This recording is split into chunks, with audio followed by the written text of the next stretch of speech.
ನಮಸ್ಕಾರ, welcome back to my channel. ನಾನು ರಮ್ಯಾ. ಇವತ್ತು ಶನಿವಾರ ಮಧ್ಯಾಹ್ನದಿಂದ ಬ್ಲಾಗ್ನ ಶುರು ಮಾಡಿದ್ದೀನಿ. ಇನ್ನಿವತ್ತು ದೇವ್ರ ಮನೆಯನ್ನೆಲ್ಲ ಕ್ಲೀನ್ ಮಾಡ್ಕೋಬೇಕಾಗಿತ್ತು. ಶನಿವಾರ ಅಂದರೆ ನಮ್ಮ ಮನೆ ದೇವ್ರ ವಾರ. ಸೊ ಹಾಗಾಗಿ ಅಂದರೆ ವಾರ ಕ್ಲೀನ್ ಮಾಡ್ಕೊಳ್ತೀವಿ. ಫುಲ್ ಡೀಪ್ ಕ್ಲೀನ್ ಅಂದರೆ ಮಂತ್ಲಿಗೆ ಒಂದ್ಸಲ ನಾವು ಡೀಪ್ ಕ್ಲೀನ್ ಮಾಡ್ಕೋತೀವಿ. ಸೊ ಹಾಗಾಗಿ ಇವತ್ತು ಕ್ಲೀನ್ ಮಾಡ್ಕೊಳ್ತಾ ಇದ್ದೀವಿ. ಹಾಗೆ ಇವತ್ತು ಕಾಲ್ಚನೆಲ್ಲ ಕ್ಲೀನ್ ಮಾಡೋದಿತ್ತು, ಅದನ್ನು ಕೂಡ ಶೇರ್ ಮಾಡ್ತೀನಿ ಯಾವ ರೀತಿ ಮಾಡೋದು ಅಂತೇಳಿ. ತುಂಬಾ ಈಸಿಯಾಗಿ ಕ್ಲೀನ್ ಮಾಡ್ಕೋಬೋದು.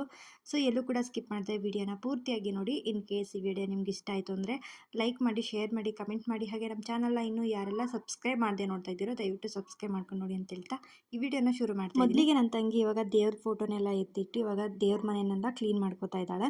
ಇನ್ನೊಂದು ಕಡೆ ನಾನು ದೇವ್ರ ಸಾಮಾನೆಲ್ಲ ಬೆಳಗೋದಿತ್ತು, ಅದನ್ನು ಕೂಡ ನಾನು ರೆಡಿ ಮಾಡ್ಕೊಳ್ತಾ ಇದ್ದೀನಿ. ತುಂಬಾ ಈಸಿಯಾಗಿ ಸುಲಭವಾಗಿ ಕ್ಲೀನ್ ಮಾಡ್ಕೋಬೋದು. ಅದು ಯಾವ ರೀತಿ ಅಂತ ತೋರಿಸ್ಕೊಡ್ತೀನಿ. ನಾವು ಯಾವಾಗ ಕ್ಲೀನ್ ಮಾಡಿದ್ರು ಅಷ್ಟೇ ನನ್ನ ತಂಗಿ ಈ ಕಡೆ ದೇವ್ರ ಮನೆಯನ್ನೆಲ್ಲ ಕ್ಲೀನ್ ಮಾಡ್ಕೊತಾ ಇರ್ತಾಳೆ, ಇನ್ನೊಂದು ಕಡೆ ನಾನು ದೇವ್ರ ಸಾಮಾನು ಬೆಳಗೋದಕ್ಕೆ ರೆಡಿ ಮಾಡ್ಕೊಳ್ತೀನಿ. ಇದನ್ನ ಬೆಳ್ಕೊಳ್ಳೋದು ತುಂಬಾನೇ ಸುಲಭ. ಇದನ್ನ ಯಾವ ರೀತಿ ಮಾಡೋದು ಅಂತ ತೋರಿಸ್ತೀನಿ ಬನ್ನಿ.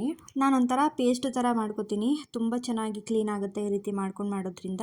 ಈಗ ನಾನು ಇಲ್ಲಿ ಪಿತಾಂಬರನ ತಗೊಂಡಿದ್ದೀನಿ. ಹಾಗೆ ಇಲ್ಲಿ ಪಾತ್ರೆ ಬೆಳಗ್ತಾರೆ ನೋಡಿ, ಸಬೀನಾ ಪೌಡ್ರು, ಇದನ್ನು ಕೂಡ ತಗೊಂಡಿದ್ದೀನಿ. ಹಾಗೆ ಇನ್ನೊಂದು ಕಡೆ ನಿಂಬೆಹಣ್ಣು ಗಾತ್ರ ಒಂದು ಸ್ವಲ್ಪ ಹುಣಸೆಹಣ್ಣ ನೆನೆಸಿಟ್ಕೊಂಡಿದ್ದೆ. ಇದನ್ನ ಚೆನ್ನಾಗಿ ನೆನೆಸಿ ನಾವು ಮಾಡಿದ್ರೆ ತುಂಬ ಚೆನ್ನಾಗಿ ಅದ್ರ ರಸ ಬಿಡುತ್ತಲ್ವ. ಸೊ ಹಾಗಾಗಿ ಈ ರೀತಿ ನೆನೆಸಿಟ್ಕೊಂಡಿದ್ದೆ. ಇದನ್ನು ಚೆನ್ನಾಗಿ ಕಿವುಚ್ಕೊಂಡು ಅದ್ರ ರಸನ ತೆಕ್ಕೋಬೇಕು. ತುಂಬ ಗಟ್ಟಿಯಾಗಿ ತೆಕ್ಕೊಂಡ್ರೆ ಒಳ್ಳೇದು. ನೀರು ಥರ ಮಾಡ್ಕೊಂಡ್ರೆ ಅದು ಬೆಳಗ್ಬೇಕಾರೆಲ್ಲ ಗಲೀಜಾಗ್ತಾ ಇರುತ್ತೆ. ಸ್ವಲ್ಪ ಗಟ್ಟಿಯಾಗಿ ನಾವು ಕಲಸಿ ಅದ್ರ ರಸನ ತೆಕ್ಕೋಬೇಕಾಗುತ್ತೆ. ಇವತ್ತು ನಾನು ಮಾಡ್ಕೊಂಡಿದ್ದು ಸ್ವಲ್ಪ ತೆಳ್ಳನೇ ಆಗಿಬಿಡ್ತು. ಸ್ವಲ್ಪ ಗಟ್ಟಿಯಾಗಿ ಮಾಡ್ಕೊಂಡ್ರೆ ಬೆಸ್ಟು, ಯಾಕೆಂದರೆ ಬೆಳಗ್ಬೇಕಾದ್ರೆ ಆ ಕಡೆ ಈ ಕಡೆ ಎಲ್ಲ ಹಾರ್ತಾ ಇರುತ್ತೆ. ಹಾಗಾಗಿ ನಾನು ಯಾವಾಗ ಕ್ಲೀನ್ ಮಾಡಿದ್ರು ಅಷ್ಟೇ ಇದೇ ಥರ ಕ್ಲೀನ್ ಮಾಡ್ಕೊತೀನಿ. ತುಂಬ ಈಸಿಯಾಗಿ ಹೋಗುತ್ತೆ. ಹಾಗೆ ನಿಜವಾಗ್ಲೂ ಮ್ಯಾಜಿಕ್ ಅಂತಲೇ ಹೇಳ್ಬೋದು. ಹಾಕಿದ ತಕ್ಷಣ ಸೆಕೆಂಡಲ್ಲೇ ಕಲರ್ ಚೇಂಜ್ ಆಗಿಬಿಡುತ್ತೆ. ಹಾಗೆ ಇವಾಗ ರಸನೆಲ್ಲ ತೆಗೆದಿದ್ದಾಯಿತು. ನೆಕ್ಸ್ಟ್ ಇವಾಗ ಸಬೀನಾ ಪೌಡ್ರನ್ನ ಹಾಕೊಳ್ತಾ ಇದ್ದೀನಿ. ಸ್ವಲ್ಪ ಇದನ್ನು ಹಾಕ್ಕೊಂಡು ಮತ್ತೆ ಪಿತಾಂಬರನು ಕೂಡ ಹಾಕೊಳ್ತೀನಿ. ಹುಣಸೆಹಣ್ಣು ರಸ, ಸಬೀನಾ ಪೌಡ್ರು, ಪಿತಾಂಬರ ಮತ್ತು ಸ್ವಲ್ಪ ಅರಿಶಿನ ಪುಡಿನ ಸೇರಿಸ್ಕೊಂಡು ಇದನ್ನು ಚೆನ್ನಾಗಿ ಮಿಕ್ಸ್ ಮಾಡ್ಕೋಬೇಕು. ಮಿಕ್ಸ್ ಮಾಡಿಕೊಂಡು ಪಾತ್ರೆಗೆಲ್ಲ ಅಪ್ಲೈ ಮಾಡಿ ಒಂದು 10 ನಿಮಿಷ ಬಿಟ್ಟು ನಂತರ ನಾವು ವಾಶ್ ಮಾಡಿದ್ರೆ ನಿಜವಾಗ್ಲೂ ಎಷ್ಟು ಚೆನ್ನಾಗಿ ಕೊಳೆ ಬಿಡುತ್ತೆ ಗೊತ್ತಾ. ನಿಜವಾಗ್ಲೂ ಒಂದು 15 ದಿನ, ಒಂದು ತಿಂಗಳಾದ್ರು ಇಟ್ಟರು ಕೂಡ ಪಾತ್ರೆಗಳು ಕಪ್ಪಾಗಲ್ಲ, ಅಷ್ಟು ಚೆನ್ನಾಗಿರುತ್ತೆ. ಹಾಗೆ ಕೆಲವರು ಹುಣಸೆ ಹಣ್ಣಿನಿಂದನೇ ಡೈರೆಕ್ಟಾಗಿ ಕ್ಲೀನ್ ಮಾಡ್ಕೋತಾರೆ, ಹಾಗೂ ಕೂಡ ಮಾಡ್ಕೋಬೋದು. ಈ ಥರ ಮಾಡಿದ್ರೆ ನೀಟಾಗಿ ಅಪ್ಲೈ ಮಾಡಿ ಒಂದು 10 ನಿಮಿಷ ಬಿಡ್ಬೋದು. ಸ್ವಲ್ಪ ಗಲೀಜು ಕೂಡ ಆಗಲ್ಲ. ಅಂದರೆ ಹುಣಸೆ ಹಣ್ಣಿಂದ ನಾವು ಡೈರೆಕ್ಟಾಗಿ ತೊಳಿತೀವಿ ನೋಡಿ, ಅದು ಎಲ್ಲ ಕೆಳಗಡೆ ಎಲ್ಲ ಹುಣಸೆ ಹಣ್ಣು ನಾರೆಲ್ಲ ಬೀಳ್ತಾ ಇರುತ್ತೆ. ಹಾಗೆ ಇಲ್ಲಿ ನೋಡ್ತಾ ಇರ್ಬೋದು ಅಪ್ಲೈ ಮಾಡಿ ಎಷ್ಟು ಚೆನ್ನಾಗಿ ಕಲರ್ ಚೇಂಜ್ ಆಗ್ತಿದೆ ಅಂತ ನೀವೇ ನೋಡ್ತಾ ಇರ್ಬೋದು. ಹಾಗೆ ಇದನ್ನ ಒಂದು 10 ನಿಮಿಷ ಬಿಟ್ಟು ಆ ನಂತರ ನಾವು ಸ್ವಲ್ಪ ಕೈಯಲ್ಲಿ ಸ್ವಲ್ಪ ಈ ರೀತಿ ತಿಕ್ಕೊಂಡು ಆರಾಮಾಗಿ ವಾಶ್ ಮಾಡ್ಕೋಬಹುದು. ಎಂತ ಕಲೆ ಇದ್ರೂ ಕೂಡ ಅದು ಕ್ಲೀನ್ ಆಗಿಬಿಡುತ್ತೆ. ನಾನು ಪ್ರತಿಯೊಂದು ಪಾತ್ರೆಗೂ ಕೂಡ ಇದೇ ತರ ನಾನು ಕ್ಲೀನ್ ಮಾಡ್ಕೊಂಡೆ. ಎಷ್ಟು ಚೆನ್ನಾಗಿ ಈಗ ಕೊಳೆ ಹೋಗಿದೆ ನೋಡಿ. ಇವಾಗ ನಾನು ಎಲ್ಲದಕ್ಕೂ ಅಪ್ಲೈ ಮಾಡಿ ಇಡ್ತೀನಿ. ನಾನಿಲ್ಲಿ ಬ್ರಷ್ ಇಂದ ಅಪ್ಲೈ ಮಾಡ್ತಿದ್ದೀನಿ. ಬ್ರಷ್ ಇಲ್ಲ ಅಂತ ಹೇಳಿದ್ರೆ ಕೈಯಿಂದನೇ ನಾವು ಹಾಕೋಬಹುದು. ಅಂದ್ರೆ ಜಾಸ್ತಿ ಏನಾದ್ರು ಕೈ ಉರಿ ಬರುತ್ತೆ ಅನ್ನೋರು ಈ ರೀತಿ ಬ್ರಷ್ ಇಂದ ಅಪ್ಲೈ ಮಾಡಿ ಆ ನಂತರ ಒಂದು 10 ನಿಮಿಷ ಬಿಟ್ಟು ಸ್ವಲ್ಪ ಕೈಯಿಂದ ಈ ರೀತಿ ಪ್ರೆಸ್ ಮಾಡಿ ಉಜ್ಜಿದ್ರೆ ಸಾಕು, ಅಲ್ಲಿರೋ ಕಲೆಗಳೆಲ್ಲ ಹೋಗ್ಬಿಡುತ್ತೆ. ಆರಾಮಾಗಿ ಈಸಿಯಾಗಿ ತೊಳ್ಕೊಬೋದು ಪಾತ್ರೆಗಳನ್ನ. ನೆಕ್ಸ್ಟ್ ಇವಾಗ ಬಿನ್ಗೆಗೆ ಅಪ್ಲೈ ಮಾಡ್ತಾ ಇದ್ದೀನಿ. ನೋಡ್ತಾ ಇರ್ಬೋದು ಎಷ್ಟು ಕಪ್ಪು ಕಲೆಗಳಿದಾವೆ. ಇದು ಹಾಕಿದ ತಕ್ಷಣನೇ ಅಲ್ಲಿ ಕಲರ್ ಚೇಂಜ್ ಆಗ್ತಿದೆ. ಇಲ್ಲಿ ನೀವೇ ನೋಡ್ತಾ ಇದ್ದೀರಾ.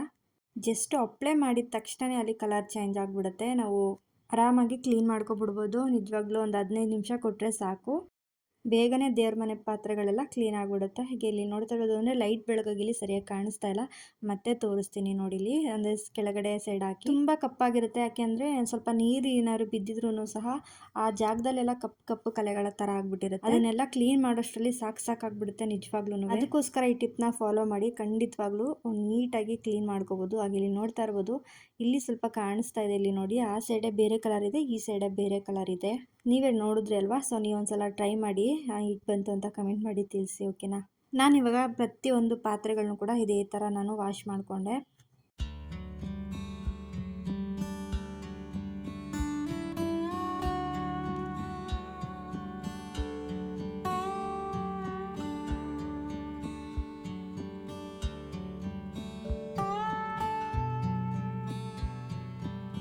ಹತ್ತು ನಿಮಿಷ ಬಿಟ್ಟು ನಾನು ಇವಾಗ ಪಾತ್ರೆಗಳನ್ನ ಕ್ಲೀನ್ ಮಾಡ್ಕೊಳ್ತಾ ಇದ್ದೀನಿ. ನೀವೇ ನೋಡ್ತಾ ಇರ್ಬೋದು ಎಷ್ಟು ನೀಟಾಗಿ ಕಪ್ಪು ಕಲೆಗಳೆಲ್ಲ ಹೋಗಿದೆ ಅಂತೇಳಿ.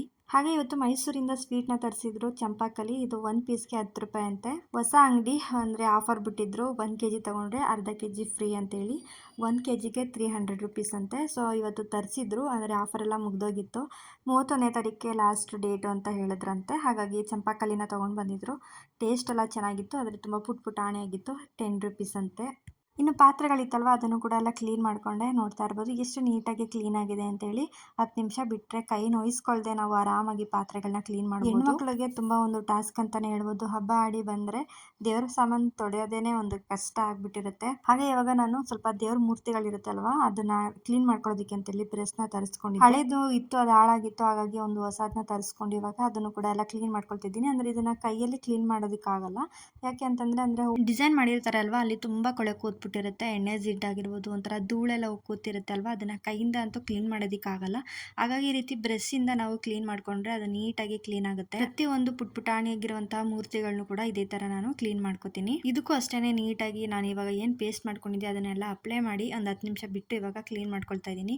ಆವಾಗ ಅದರಲ್ಲಿ ಎಣ್ಣೆ ಜಿಡ್ಡಿರುತ್ತೆ ನೋಡಿ, ಅದೆಲ್ಲ ಬಂದ್ಬಿಡುತ್ತೆ. ತುಂಬ ಧೂಳು ಕೂತ್ಕೊಬಿಟ್ಟಿರುತ್ತೆ, ಅದನ್ನು ಕೂಡ ಎಲ್ಲ ಬಂದ್ಬಿಡುತ್ತೆ. ಇವಾಗ ನಾನು ಕೂಡ ಎಲ್ಲ ದೇವ್ರ ಸಾಮಾನೆಲ್ಲ ಕ್ಲೀನ್ ಮಾಡ್ಕೊಂಡಿದ್ದಾಯಿತು. ಹಾಗೆ ನನ್ನ ತಂಗಿ ಇಲ್ಲಿ ಅರಿಶಿನ ಕುಂಕುಮನ ಇಡ್ತಾ ಇದ್ದಾಳೆ. ನಾವು ಶನಿವಾರ ಸಂಜೆ ಪೂಜೆನೇ ಮಾಡೋದು. ಅಂದರೆ ಮಾರ್ನಿಂಗ್ ಟೈಮ್ ತುಂಬ ಕೆಲಸಗಳಿರುತ್ತೆ, ಅಮ್ಮ ಪೂಜೆ ಮಾಡಿ ಹೋಗಿರ್ತಾರೆ. ಅದಾದಮೇಲೆ ನಾವು ಸಂಜೆ ಟೈಮಲ್ಲಿ ಈ ರೀತಿ ಎಲ್ಲ ಡೀಪ್ ಕ್ಲೀನ್ ಮಾಡಿಕೊಂಡು ಪೂಜೆನ ಮಾಡ್ಕೋತೀವಿ.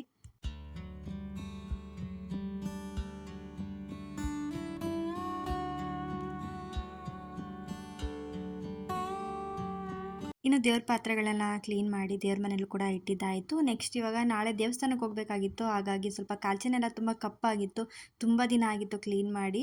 ಹಾಗಾಗಿ ಇವತ್ತು ಕ್ಲೀನ್ ಮಾಡ್ಕೊಳ್ಳೋಣ ಅಂತೇಳಿ ಇವತ್ತು ಮಾಡ್ಕೊಳ್ತಾ ಇದ್ದೀನಿ. ಹಾಗೆ ನಿಮಗೂ ಕೂಡ ಹೆಲ್ಪ್ ಆಗುತ್ತೆ ಅಂತೇಳಿ ಈ ಟಿಪ್ಸ್ನ ನಿಮ್ಮ ಜೊತೆ ಶೇರ್ ಮಾಡ್ತಾ ಇದ್ದೀನಿ. ಇಲ್ಲಿ ನೋಡ್ತಾ ಇರ್ಬೋದು ಸಿಕ್ಕಾಪಟ್ಟೆ ಕಪ್ಪಾಗಿತ್ತು. ಬೆಳ್ಳಿ ಐಟಮ್ ಅಂತೂ ನಿಜವಾಗ್ಲೂ ತುಂಬ ದಿನ ಬಾಳಿಕೆನೇ ಬರಲ್ಲ, ತುಂಬ ಕಪ್ಪಾಗಿಬಿಡುತ್ತೆ.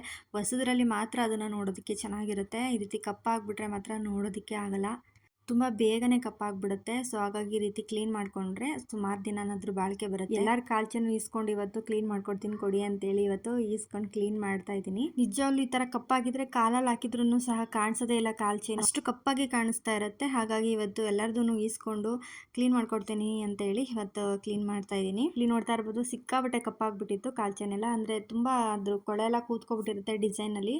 ಅದನ್ನು ನಾವು ಬ್ರಷ್ ಮಾಡಿದ್ರೂ ಸಹ ಹೋಗಲ್ಲ. ಹಾಗಾಗಿ ಈ ಟಿಪ್ಸ್ನ ಫಾಲೋ ಮಾಡಿ ಖಂಡಿತವಾಗ್ಲೂ ಚೆನ್ನಾಗಿ ಕೊಳೆ ಬಿಟ್ಕೊಂಡು ಬರುತ್ತೆ. ಈಗ ನಾನೊಂದು ಪಾತ್ರೆನ ಇಟ್ಕೊಳೋದಕ್ಕೆ ನೀರನ್ನ ಸೇರಿಸ್ಕೊಳ್ತಾ ಇದ್ದೀನಿ. ಅಂದರೆ ಕಾಲ್ಚಿನ ತೊಳೆಯೋಷ್ಟು ನೀರನ್ನ ಸೇರಿಸ್ಕೊಂಡ್ರೆ ಸಾಕಾಗುತ್ತೆ. ಇದಕ್ಕೆ ಸ್ವಲ್ಪ ನಾನು ಅಡುಗೆ ಸೋಡಾನ ಸೇರಿಸ್ಕೊಳ್ತಾ ಇದ್ದೀನಿ. ಅದಾದಮೇಲೆ ಸ್ವಲ್ಪ ಸೋಪಿನ ಪುಡಿನ ಸೇರಿಸ್ಕೊಳ್ತಿದ್ದೀನಿ. ಅಂದರೆ ಬಟ್ಟೆ ವಾಶ್ ಮಾಡ್ತೀವಲ್ವ ಅದನ್ನು ಸೇರಿಸ್ಕೊಂಡು ಇದನ್ನು ಚೆನ್ನಾಗಿ ಕುದಿಸ್ಕೊತೀನಿ.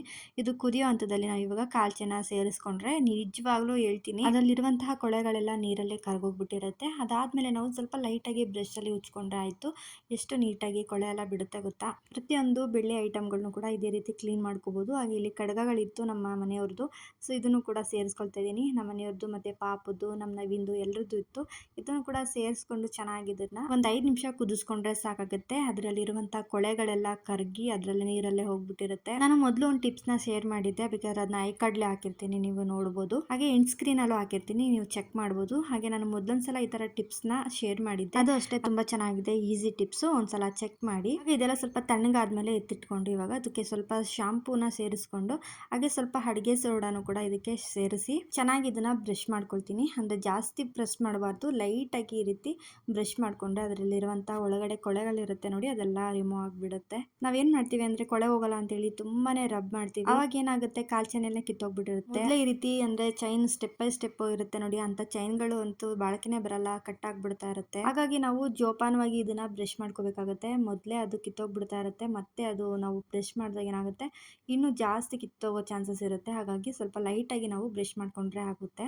ಇನ್ಸ್ಟಾಗ್ರಾಮಲ್ಲೂ ನಾನು ಶೇರ್ ಮಾಡಿದ್ದೆ, ಅಲ್ಲೂ ತುಂಬಾ ಚೆನ್ನಾಗಿ ರೆಸ್ಪಾನ್ಸ್ ಬಂದಿದೆ. ತುಂಬ ಜನ ನೋಡಿದ್ದಾರೆ, ಅವರು ಕೂಡ ಟ್ರೈ ಮಾಡಿ ಚೆನ್ನಾಗಾಗಿದೆ ಅಂತ ಹೇಳಿದ್ದಾರೆ. ಕೆಲವರು ವರ್ಕ್ ಆಗಿಲ್ಲ ಅಂತಲೂ ಕೂಡ ಹೇಳಿ, ಕೆಲವರು ಈ ಥರ ಟಿಪ್ಸ್ನ ಫಾಲೋ ಮಾಡಿ ಅಂತೇಳಿ ನನಗೆ ಟಿಪ್ಸ್ನ ಸಜೆಸ್ಟ್ ಮಾಡಿದ್ದಾರೆ. ನಾನು ಇವಾಗ ಅವ್ರು ಸಜೆಸ್ಟ್ ಮಾಡಿರೋವಂಥ ಟಿಪ್ಸ್ನೇ ನಾನು ನಿಮ್ಮ ಜೊತೆ ಶೇರ್ ಮಾಡ್ತಾ ಇರೋದು. ಒಬ್ರು ಹೇಳಿದ್ರು ಈ ರೀತಿಯಾಗಿ ಅಡುಗೆ ಸೋಡಾನ ಹಾಕಿ ಸ್ವಲ್ಪ ಸೋಪಿನ ಪುಡಿ ಹಾಕಿ ಇದನ್ನು ನೀಟಾಗಿ ಕ್ಲೀನ್ ಮಾಡ್ಕೋಬೋದು, ನೀವು ಒಂದ್ಸಲ ಟ್ರೈ ಮಾಡಿ ಅಂತ ಹೇಳಿದರು. ಹಾಗಾಗಿ ನಾನು ಕೂಡ ಟ್ರೈ ಮಾಡಿದೆ, ವರ್ಕ್ ಆಯಿತು, ಪರವಾಗಿಲ್ಲ ಅಂತ ಅನ್ನಿಸ್ತು. ಹಾಗೆ ನಿಜವಾಗ್ಲೂ ಹೇಳ್ಬೇಕು ಅಂದರೆ ಯಾವುದೇ ಒಂದು ಕೆಲಸನ ಈಸಿಯಾಗಿ ಮಾಡ್ಕೊಳ್ಳುವಂಥದ್ದಲ್ಲ, ಸ್ವಲ್ಪ ನಾವು ಪ್ರೆಷರ್ ಹಾಕಿದ್ರೇ ಅದರಲ್ಲಿ ವರ್ಕ್ ಆಗೋದು. ಜಸ್ಟ್ 2 ನಿಮಿಷದಲ್ಲಿ ಆಗಿಬಿಡುತ್ತೆ, 1 ನಿಮಿಷದಲ್ಲಿ ಆಗಿಬಿಡುತ್ತೆ ಅಂದರೆ ಅದೆಲ್ಲ ಆಗೋ ಮಾತಲ್ಲ. ವಿಡಿಯೋದಲ್ಲಿ ತೋರಿಸ್ಬೋದು, 1 ನಿಮಿಷ ಮಾಡಿ ತೋರಿಸ್ಬೋದು ವಿಡಿಯೋನ ಅಷ್ಟೇ. ಅದನ್ನು ನಾವು ಕ್ಲೀನ್ ಮಾಡಬೇಕಾದ್ರೇ ಗೊತ್ತಾಗೋದು. ಅರ್ಧ ಗಂಟೆ 1 ಗಂಟೆ ಅದಕ್ಕೆ ಕೊಡಲೇಬೇಕಾಗುತ್ತೆ. ಸ್ವಲ್ಪ ನೆನೆಸಿ ಅದನ್ನೆಲ್ಲ ಕ್ಲೀನ್ ಮಾಡೋದು ತುಂಬ 1 ಅವರೇ ಹಿಡಿಯುತ್ತೆ. ಯಾವುದೇ ಒಂದು ಕೆಲಸನ ನಾವು ಸುಲಭವಾಗಿ ಮಾಡ್ತೀವಿ ಅಂದ್ಕೊಳ್ಳೋದಂತೂ ನಿಜವಾಗ್ಲೂ ತಪ್ಪು. ಅದು ಮಾಡೋ ಕೆಲಸನೇ ಸ್ವಲ್ಪ ಈಸಿಯಾಗಿ ನಾವು ಮಾಡ್ಕೋಬೇಕಾಗುತ್ತೆ ಅಷ್ಟೇ. ನಾವು ಕಾಲ್ಚೆನ ನೆನೆಸದೆ ಮಾಡೋದಕ್ಕೂ ನೆನೆಸಿ ಮಾಡೋದಕ್ಕೂ ವ್ಯತ್ಯಾಸ ಇರುತ್ತೆ. ಆಗಿಬಿಡುತ್ತೆ ಅಲ್ವಾ. ಸೊ ನೆನೆಸಿ ಮಾಡಿದ್ರೆ ತುಂಬ ಬೇಗನೆ ನಾವು ನೀಟಾಗಿ ಕ್ಲೀನ್ ಮಾಡ್ಕೋಬೋದು. ಅದೇ ನಾವು ನೆನೆಸ್ದೇ ತಕ್ಷಣವೇ ಕ್ಲೀನ್ ಮಾಡ್ತೀವಿ ಅಂದರೆ ಅದು ಆಗೋ ಮಾತಲ್ಲ. ಅದು ನಿಜವಾಗ್ಲೂ ಅದು ತುಂಬಾ ಟೈಮ್ ಹಿಡಿಯುತ್ತೆ, ಹಾಗೆ ಕೊಳೆನೂ ಕೂಡ ಹೋಗಲ್ಲ. ಸೊ ಹಾಗಾಗಿ ನಾವು ಮಾಡೋ ಕೆಲಸದಲ್ಲಿ ನಾವು ತಾಳ್ಮೆಯಿಂದ ಬುದ್ಧಿವಂತಿಕೆಯಿಂದ ಕೆಲಸ ಮಾಡಿದ್ರೆ ಎಂಥ ಕೆಲಸನೂ ಸುಲಭ ಆಗುತ್ತೆ. ಸುಲಭ ಅಂತಂದರೆ 1 ನಿಮಿಷದಲ್ಲಿ 1 ಸೆಕೆಂಡ್ಲಿ ಆಗುವಂಥದ್ದಲ್ಲ, ಸ್ವಲ್ಪ ಲೇಟಾಗಿ ಆಗೋದು, ಸ್ವಲ್ಪ ಬೇಗನೆ ಆಗುತ್ತೆ ಅಂಥ ಕೆಲಸನ ನಾವು ನೋಡ್ಕೋಬೇಕಾಗುತ್ತೆ ಅಷ್ಟೇ. ಯಾಕೆ ಹೇಳ್ತಿದ್ದೀನಿ ಅಂದರೆ ಕೆಲವರು 1 ನಿಮಿಷದಲ್ಲಿ ಆಗಿಬಿಡುತ್ತೆ, 2 ನಿಮಿಷದಲ್ಲಿ ಆಗಿಬಿಡುತ್ತೆ ಅಂತ ಹೇಳ್ತಿರ್ತಾರಲ್ವ. ಸೊ ಹಾಗಾಗಿ ಹೇಳಿದೆ. ಅಂದರೆ ಯಾವುದೇ ಕೆಲಸನೂ ಅಷ್ಟೇ ಅಷ್ಟು ಈಸಿಯಾಗಿ ಮಾಡುವಂಥದ್ದಲ್ಲ. ಏನೇ ಒಂದು ಕೆಲಸ ಮಾಡ್ತೀವಿ ಅಂದರೆ ನಮ್ಮ ಪ್ರೆಷರ್ ಇರಬೇಕು, ಅದಕ್ಕೆ ಅಂತ ಒಂದಷ್ಟು ಟೈಮ್ ಕೊಡಬೇಕು. ಹಾಗೆ ಇವಾಗ ನೋಡ್ತಾ ಇರ್ಬೋದು ಕಾಲ್ಚನೆಲ್ಲ ಎಷ್ಟು ನೀಟಾಗಿ ಕೊಳೆ ಎಲ್ಲ ಬಿಟ್ಟಿದೆ ಅಂತೇಳಿ. ಎಷ್ಟು ಕಪ್ಪಾಗಿತ್ತು ಅಲ್ವಾ. ಸೊ ಇವಾಗ ನೀಟಾಗಿ ಕೊಳೆ ಎಲ್ಲ ಬಿಟ್ಟು ವಾಶ್ ಮಾಡ್ಕೊಂಡಿದ್ದಾಯಿತು. ಮತ್ತೆ ಇದನ್ನು ನೀಟಾಗಿರುವಂಥ ನೀರಲ್ಲಿ ಹಾಕಿ ಚೆನ್ನಾಗಿ ವಾಶ್ ಮಾಡ್ಕೊಳ್ತಾ ಇದ್ದೀನಿ.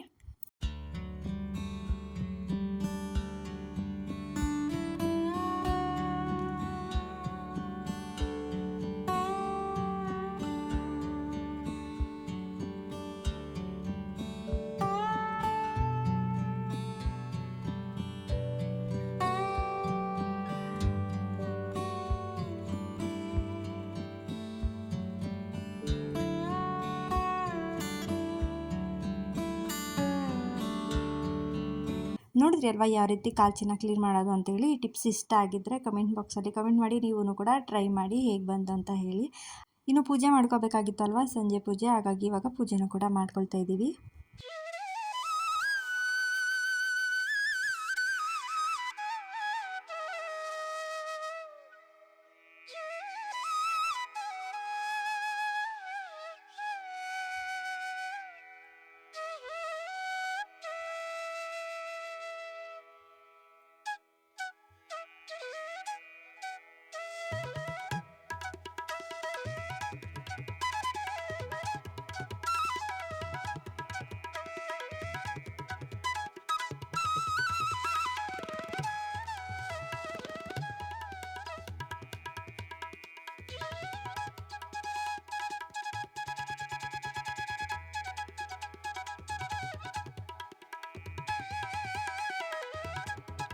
ಇವಾಗ ನಾನು ನನ್ನ ತಂಗಿ ಇಬ್ಬರೂ ಕೂಡ ಪೂಜೆ ಮಾಡಿ ಮುಗಿಸಿದ್ವಿ. ಯಾವಾಗಲೇ ಮಾಡಿದ್ರು ಅಷ್ಟೇ ಇಬ್ಬರು ಜೊತೆಯಾಗಿ ಪೂಜೆನ ಮಾಡ್ಕೊತೀವಿ. ನೆಕ್ಸ್ಟ್ ಏನಾದರೂ ಮನೆಗೆ ತುಂಬ ದೃಷ್ಟಿಯಾಗಿತ್ತು ಅಂತ ಹೇಳಿದ್ರೆ ಈ ಥರ ಮಾಡಿ ಪಲಾವೆಲೆ 4 ಲವಂಗ, ಬಿಳಿ ಸಾಸಿವೆ ಸ್ವಲ್ಪ, ಹಾಗೆ ಸ್ವಲ್ಪ ಪಚ್ಚ ಕರ್ಪೂರನ ಸೇರಿಸಿ ಅದಕ್ಕೆ ಸ್ವಲ್ಪ ತುಪ್ಪನ ಸೇರಿಸ್ಕೊಂಡು ಹಾಕಿದ್ರೆ ಮನೇಲಿರುವ ನೆಗೆಟಿವ್ ಎನರ್ಜಿ ಏನಾದರೂ ಇದ್ದರೆ ಅದನ್ನು ಕೂಡ ಹೋಗುತ್ತೆ. ನಾವು ಪ್ರತಿ ಶನಿವಾರ ಈ ರೀತಿ ಮಾಡ್ಕೋತೀವಿ. ಅಂದರೆ ಮನೇಲಿ ಏನಾದರೂ ದೃಷ್ಟಿ ಆಗಿದ್ದರೆ, ಮನೇಲಿ ಯಾರಿಗಾದ್ರೂ ಹುಷಾರು ತಪ್ತಾ ಇದ್ದರೆ ಈ ರೀತಿಯಾಗಿ ಮಾಡಿಕೊಂಡ್ರೆ ಮನೆಗಾಗಿರುವಂಥ ದೃಷ್ಟಿ ದೋಷನೂ ಕೂಡ ಕಳಿಯುತ್ತೆ. ಅವಾಗವಾಗ ಈ ರೀತಿ ಮಾಡ್ಕೋತಾ ಇರಬೇಕು. ಇಲ್ಲಾಂತಂದರೆ ಮನೆಗೆ ಸುಮ್ಮನೆ ಏನಾದರೂ ಹಿರಿಯರಿಗೆ ಮಕ್ಕಳಿಗೆ ಏನಾದರೂ ತೊಂದರೆ ಆಗ್ತಾನೆ ಇರುತ್ತೆ. ಸೊ ಹಾಗಾಗಿ ಅವಾಗವಾಗ ಈ ರೀತಿ ಮನೆಗೆ ದೃಷ್ಟಿನ ತೆಕ್ಕೋತಾ ಇದ್ದರೆ ನೆಗೆಟಿವ್ ಎನರ್ಜಿ ಏನಾದರೂ ಇದ್ದರೆ ಹೋಗುತ್ತೆ, ಪಾಸಿಟಿವ್ ಎನರ್ಜಿ ಬರುತ್ತೆ. ಇನ್ನು ಇವತ್ತು ನಮಗೆ ಸ್ವಲ್ಪ ಕೆಲಸ ಜಾಸ್ತಿನೇ ಆಗಿತ್ತು, ಅದಕ್ಕೆ ಇವತ್ತು ಅಮ್ಮನೇ ಉಪ್ಪಿಟ್ಟು ಮಾಡಿದ್ರು. ನಿಜವಾಗ್ಲೂ ತುಂಬ ಚೆನ್ನಾಗಿ ಮಾಡಿದ್ರು ಉಪ್ಪಿಟ್ಟನ್ನ. ಇನ್ನು ನಾವು ಪೂಜೆ ಎಲ್ಲ ಮಾಡಿ ಬರೋಷ್ಟರಲ್ಲಿ ಟೈಮೇ ಆಗ್ಬಿಟ್ಟಿತ್ತು. ಹಾಗಾಗಿ ಅಮ್ಮನೇ ಉಪ್ಪಿಟ್ಟು ಮಾಡಿದ್ರು, ತುಂಬಾ ರುಚಿಯಾಗಿ ಆಗಿತ್ತು. ಅಮ್ಮನ ಕೈ ಅಡುಗೆ ಅಂತೂ ನಿಜವಾಗ್ಲೂ ಎಲ್ಲನೂ ಚೆನ್ನಾಗಿ ಬರುತ್ತೆ, ರುಚಿಯಾಗಿರುತ್ತೆ. ಅಮ್ಮನೂ ಅಷ್ಟೇ ನಮಗೆ ತುಂಬ ಹೆಲ್ಪ್ ಮಾಡ್ತಾರೆ. ಏನಾದರೂ ಕೆಲಸ ಜಾಸ್ತಿ ಇತ್ತು ಅಂತಂದರೆ ಈ ರೀತಿ ಎಲ್ಲ ಅಡುಗೆ ಮಾಡಿ ನಮಗೆ ಹೆಲ್ಪ್ ಮಾಡಿದ್ರು. ರೆಸಿಪಿ ಶೂಟ್ ಮಾಡ್ಕೊಳ್ಳೋದಕ್ಕಾಗಲಿಲ್ಲ, ನಮಗೂ ಕೆಲಸಗಳಿತ್ತಲ್ವ. ಸೊ ಹಾಗಾಗಿ ಅಮ್ಮನೇ ಮಾಡಿದರು. ನೆಕ್ಸ್ಟ್ ಟೈಮ್ ನಾನು ಅಮ್ಮ ಏನೇನೆಲ್ಲ ಅಡುಗೆ ಮಾಡ್ತಾರೆ ಅದನ್ನು ಶೇರ್ ಮಾಡ್ಕೊತೀನಿ ನಿಮ್ಮ ಜೊತೆ. ಇವಾಗ ಎಲ್ಲರಿಗೂ ಕೂಡ ಬಡಿಸ್ಕೊಂಡು ಎಲ್ಲರೂ ಕೂಡ ಊಟ ಮಾಡ್ಕೊಂಡ್ವಿ. ಇನ್ನು ಸುಮಾರು ಜನ ನಮಗೆ ಹೋಮ್ ಟೂರ್ ಮಾಡಿ ಅಂತ ಕೇಳ್ತಾ ಇದ್ದೀರಾ. ಖಂಡಿತವಾಗ್ಲೂ ಮಾಡ್ತೀವಿ, ಅದಕ್ಕೆ ಸ್ವಲ್ಪ ಟೈಮ್ ಕೊಡಿ. ನೆಕ್ಸ್ಟ್ ಸ್ವಲ್ಪ ಹೋಮ್ ಟೂರ್ ಮಾಡೋದಕ್ಕೆ ಟೈಮ್ ಬೇಕು, ಖಂಡಿತವಾಗ್ಲೂ ಮಾಡ್ತೀವಿ. ನೆಕ್ಸ್ಟ್ ತುಪ್ಪ ಖಾಲಿ ಆಗಿತ್ತು ಅಂತೇಳಿ ಇವಾಗ ತುಪ್ಪನ ಹಾಕ್ತಾ ಇದ್ದಾಳೆ ನನ್ನ ತಂಗಿ. ತುಪ್ಪ ಇಲ್ಲ ಅಂದರೆ ಉಪ್ಪಿಟ್ಟಂತೂ ತಿನ್ನೋದಕ್ಕಾಗಲ್ಲ. ಅಂದರೆ ಲಾಸ್ಟಲ್ಲಿ ತುಪ್ಪ ಹಾಕೊಂಡು ತಿಂದ್ರೇ ಚೆನ್ನಾಗಿರುತ್ತೆ. ಎಷ್ಟು ಚೆನ್ನಾಗಿರುತ್ತೆ ಗೊತ್ತಾ. ಬಿಸಿ ಬಿಸಿ ಉಪ್ಪಿಟ್ಟಿಗೆ ಈ ರೀತಿ ತುಪ್ಪ ಹಾಕೊಂಡು ತಿಂತಾ ಇದ್ದರೆ ಎಂಥವರು ಸಹ ಉಪ್ಪಿಟ್ಟನ್ನ ಇಷ್ಟಪಟ್ಟು ತಿಂತಾರೆ. ಕೆಲವರಿಗೆ ಉಪ್ಪಿಟ್ಟು ಅಂದರೆ ಮುಖ ಮುರಿಯೋದೇ ಜಾಸ್ತಿ. ಈ ರೀತಿಯಾಗಿ ಬಿಸಿ ಬಿಸಿ ಉಪ್ಪಿಟ್ಟಿಗೆ ಈ ರೀತಿಯಾಗಿ ತುಪ್ಪನ ಹಾಕೊಂಡು ತಿಂತಾ ಇದ್ದರೆ ಇನ್ನೂ ಸ್ವಲ್ಪ ಉಪ್ಪಿಟ್ಟನ್ನ ಹಾಕಿಸ್ಕೊಂಡು ತಿಂತಾರೆ, ಅಷ್ಟು ಚೆನ್ನಾಗಿರುತ್ತೆ. ಅಂದರೆ ನಾವು ಲಾಸ್ಟಲ್ಲಿ ತುಪ್ಪ ಹಾಕೋಬೇಕು, ಫಸ್ಟೇ ಹಾಕಿದ್ರೆ ಆ ತುಪ್ಪದ ಘಮ ಬರಲ್ಲ. ಸೊ ಹಾಗಾಗಿ ಲಾಸ್ಟಲ್ಲಿ ಈ ರೀತಿ ಹಾಕೊಂಡು ತಿಂದರೆ ನಿಜವಾಗ್ಲೂ ತುಂಬ ಚೆನ್ನಾಗಿರುತ್ತೆ. ನೀವೊಂದ್ಸಲ ಈ ಥರ ಟ್ರೈ ಮಾಡಿ. ಇದಾಗಿತ್ತು ಇವತ್ತಿನ ದಿನ. ನಿಮಗೇನಾದರೂ ಈ ವಿಡಿಯೋ ಇಷ್ಟ ಆಗಿದ್ದರೆ ದಯವಿಟ್ಟು ಲೈಕ್ ಮಾಡಿ, ಶೇರ್ ಮಾಡಿ, ಕಮೆಂಟ್ ಮಾಡಿ, ಹಾಗೆ ನಮ್ಮ ಚಾನಲ್ನ ಸಬ್ಸ್ಕ್ರೈಬ್ ಮಾಡ್ಕೊಂಡು ನೋಡಿ. ಈ ವಿಡಿಯೋನ ಇಲ್ಲಿಗೆ ಎಂಡ್ ಮಾಡ್ತಾಯಿದ್ದೀನಿ. Thank you for watching.